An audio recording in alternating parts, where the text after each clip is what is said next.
My name is Gerhart Friedlander. Okay. What was your role in the Manhattan Project? Well, I got into the Manhattan Project very early. In fact, before there really was an official Manhattan Project. I was a graduate student at Berkeley, at the University of California, and my thesis advisor was Glenn Seaborg, who later on got a Nobel Prize and became the chairman of the Atomic Energy Commission. But at that time, he was just a new instructor, and I was his first graduate student. And so in the early stages of the war effort, before there was an official Manhattan Project, Seaborg started working on fission, and one of my colleagues, another early graduate student, Arthur Wall, who shared a laboratory with me, was the discoverer of plutonium. And he worked alongside of me, but since I had just recently come from Nazi Germany as a refugee, I was officially classified as an enemy alien, and I was not supposed to know anything about the secret stuff that was going on. But in actual fact, of course, I was in day-to-day contact with what Art Wall was doing, and so I was in on the very early stages of the discovery and early investigation of plutonium, although I myself was not supposed to work on that. But as time went on and the pressures of the project became greater, Seaborg was so anxious to have me involved that he actually took a chance and had me work on what was to be secret projects that I wasn't supposed to know anything about. So I was involved in measuring the fast neutron cross-sections of uranium, plutonium, and I actually have my name on a secret report, which was a very anomalous situation. And Seaborg could have gone to jail for allowing this. It was really quite bizarre. But anyway, I got my Ph.D. on totally different aspects of nuclear chemistry in 1942. And at that time, Seaborg tried very hard to get me officially involved on the project. He had by then gone to the metallurgical laboratory at Chicago and had a slot for me to work there, but he could not get permission for me to get clearance to work on the Manhattan Project. He tried very hard.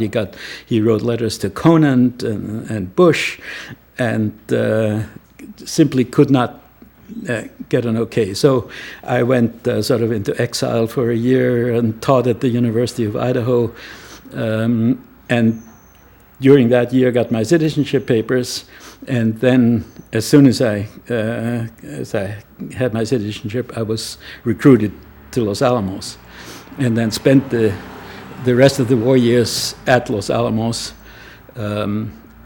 as a nuclear chemist, and was involved in a number of projects there. I don't know. Do you want me to go into details of what I was doing? I mean, I'm not sure exactly what is appropriate here. The traffic is loud when it goes by. If you notice that, you might want to just have him repeat. Okay, thanks. Well, she was interested in your role in the Manhattan Project, and so you don't have to be very detailed if you feel that's not appropriate, but just how you would, just tell, I guess, the general public about your role. My first major assignment was in connection with the first homogeneous nuclear reactor. At that time, as you probably know, there already had been nuclear reactors, the first one at the University of Chicago, which Enrico Fermi built, and then the prototype production reactor had been built at Oak Ridge. But these were all reactors in which uranium was embedded in a graphite lattice. Excuse me, yeah, if we could, yeah, that Okay. was definitely, yeah, if you could just repeat that bit, that you just said, yeah, I think we're interrupted by traffic.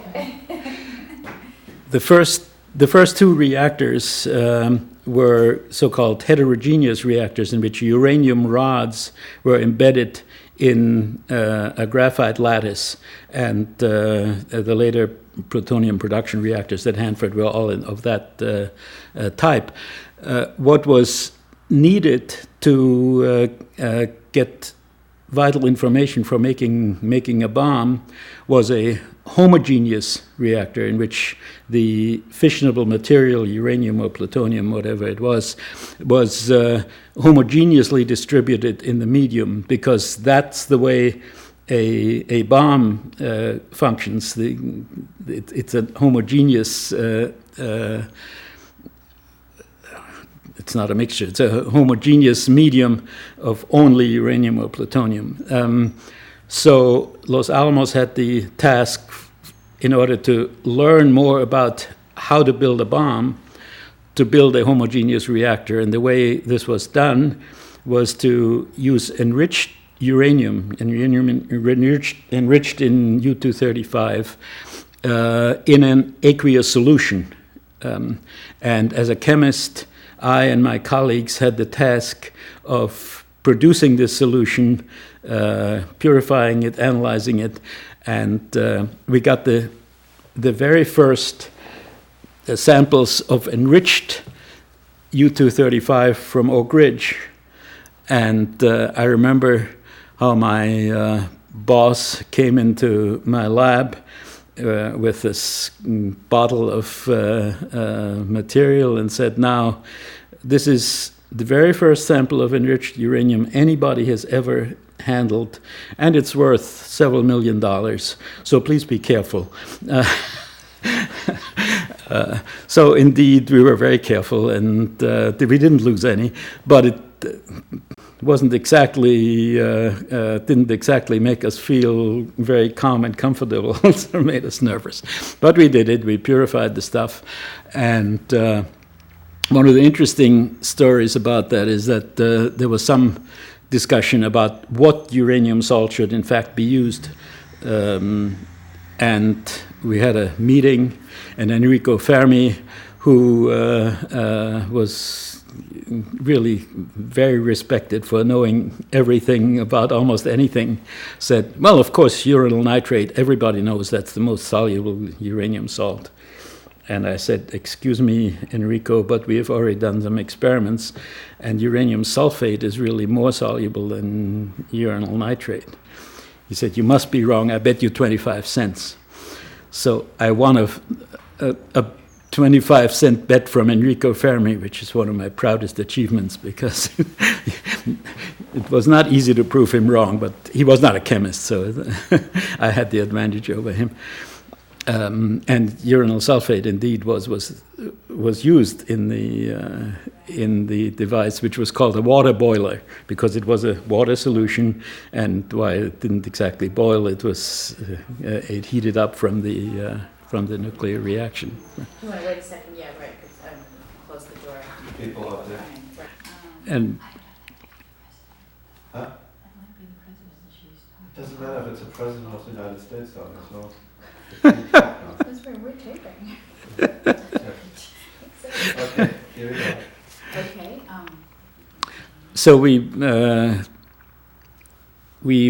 made this device. It became critical. And another interesting thing was that nobody knew exactly how much uranium it would take to make it a critical mass. I mean, that was the purpose of the experiment, but everybody guessed what the result would be. Of course, the theoretical physicists had an advantage because they had made calculations. The rest of us were just made guesses. And I have an interesting graph that shows where everybody's guess was. Did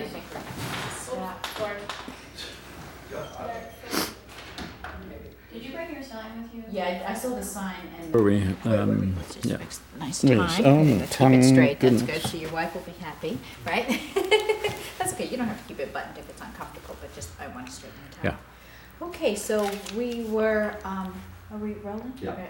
We were talking about continuing on your role. On this water boiler experiment, as I said, we all made guesses what the critical mass would be, and I have a graph of the data when we actually approached the critical mass, and it shows how close everybody was in their guesses. It's interesting. And the one who was closest was Richard Feynman. Anyway, that's just an aside. The next project I was involved in and spent most of the remainder of my time at Los Alamos on was an experimental setup for investigating the so-called implosion method, where you have a mass of uranium-235 or plutonium in a spherical arrangement, and around it a series of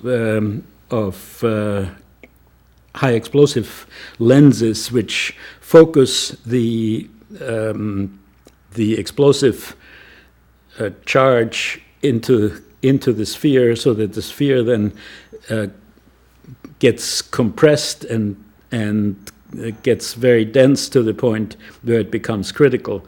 This was a new concept at the time, and what had to be investigated is whether these explosive lenses really would make the implosion sufficiently symmetrical so that it would really remain a sphere, because if it was not symmetrical, and then the material might squirt out in one direction, and it would make a much less powerful device. So this was the preferred method for investigating the mechanics of the implosion. And the way it was done is that in the center of the sphere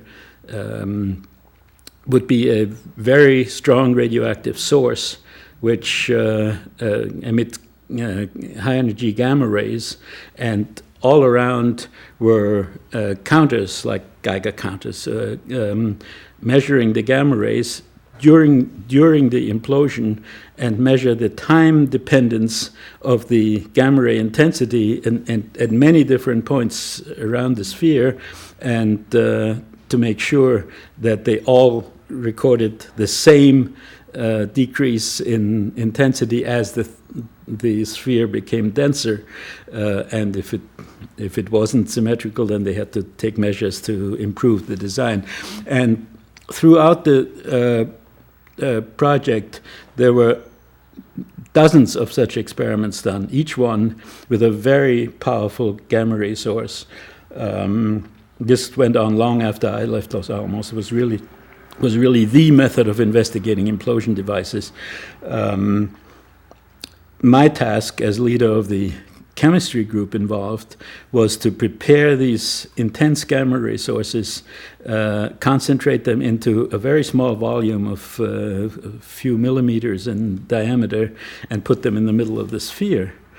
And this was a very tricky task. It was done with extremely primitive means. I mean, today, what we did would never be allowed to be done, because we worked with long-handled tools over a mirror, no remote control equipment really.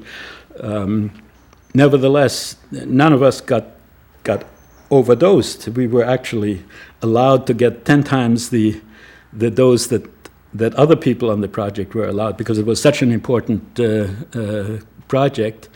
But, well, I'm here at age 85 and didn't die from radiation, so I guess that proves something. It was, but we dealt with sources up to... Oh, can you just yeah, just repeat that. We dealt with extremely intense sources up to about equivalent of 2 kilograms of radium, which is an enormous amount of gamma ray activity. And so there were all kinds of problems in preparing these sources, and I won't go into any details about it. But as I said, that was the major project. And I think one of the lessons to be learned from all this is that what was important at Los Alamos, and what was, I think, a key to the success, was the cooperation between different disciplines. I mean, there are chemists and physicists and metallurgists and explosives experts. Should I repeat? In a second, you left off at explosive experts. Huh? You left off at explosive experts. Yeah.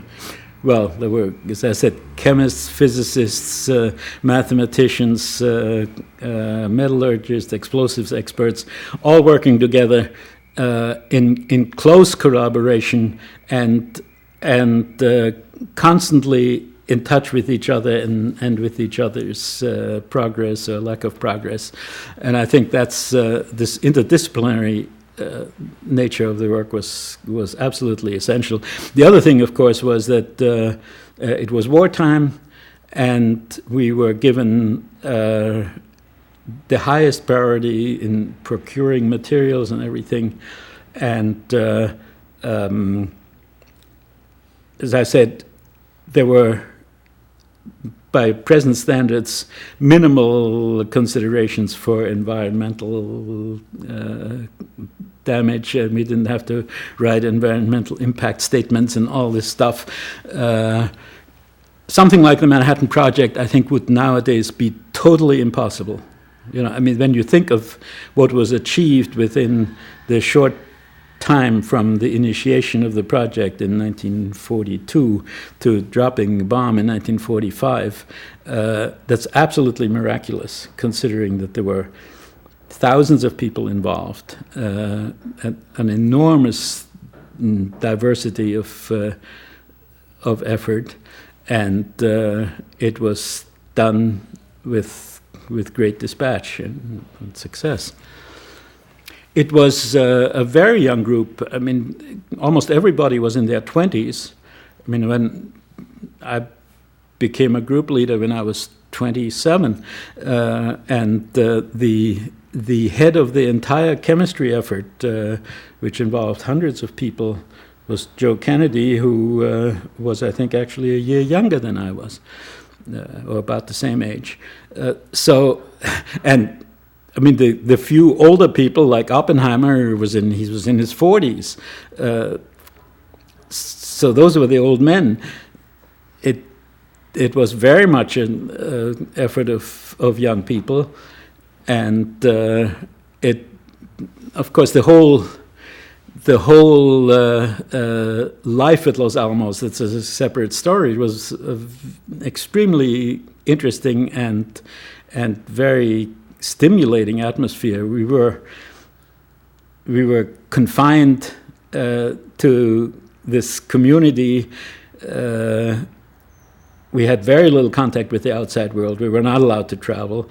We could go down to Santa Fe, but Santa Fe was just teeming with military police in civilian clothes, watching everybody and make sure that we didn't talk to unauthorized strangers. And they also, as I'm sure you've read, deliberately spread false rumors about what was going on in that place up on the hill to divert attention from what was really going on. There was a very close-knit community of lots of interesting and brilliant people. And even though we were all working very hard around the clock, there was also a considerable amount of social and cultural life there. And, we had a theater group, we had a choral group, we had all kinds of interesting discussion groups and lectures and movies, dances. It it was a very interesting life. Were you married at the time, or? I was married. My wife really had no idea what was going on. The secrecy was remarkable. And as I said, we were not allowed to have contact with the outside world. I remember one time a cousin of mine from New York wrote to me saying she had the address. We were all, our address was all post office box, I forget the number now. It was a post office in Santa Fe. And so she knew I was there, and she said, "I'm coming to Santa Fe for a short vacation. Can we get together?" And I showed this letter to the censors. Everything, the incoming and outgoing had to be censored. Had to be investigated. Yeah, if you could repeat again, everything. Yeah, everything incoming and outgoing went through the censor's office. So I went to them and said, "How am I supposed to answer this?" He said, "All you can say is, 'I'm sorry, I can't see you.' Period. No reason." And my cousin was very, very miffed until she found out after the war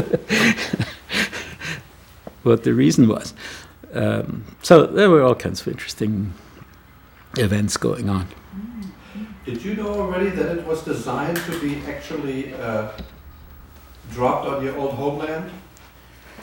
Of course, that was very obvious. I mean, what I think drove most of those who came from Europe as and many from Nazi Germany as refugees, what I think was our main impetus was to make sure that Hitler didn't get an atomic bomb first. What we didn't know until after the war is that the Germans, in fact, didn't get very far and didn't really have a serious bomb project. They were working on a nuclear reactor development. But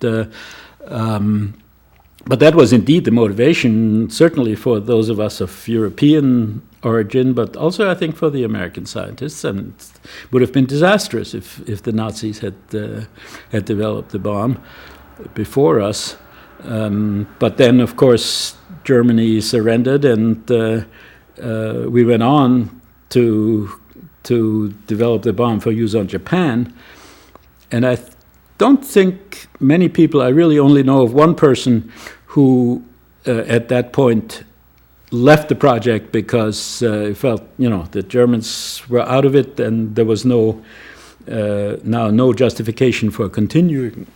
That was Joseph Rotblat, who in recent years got a Nobel Peace Prize, as a matter of fact, because he continued to work on measures to stop the use of atomic weapons. But most of us, I think, quite gladly continued to work on it until the bomb was dropped on Hiroshima.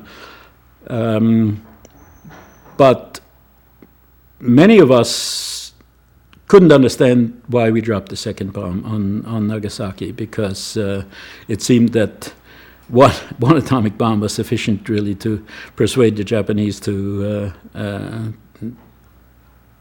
give up. And I've never heard a really convincing explanation of why we dropped the second bomb. Well, I just have one more question, basically two rolled into one.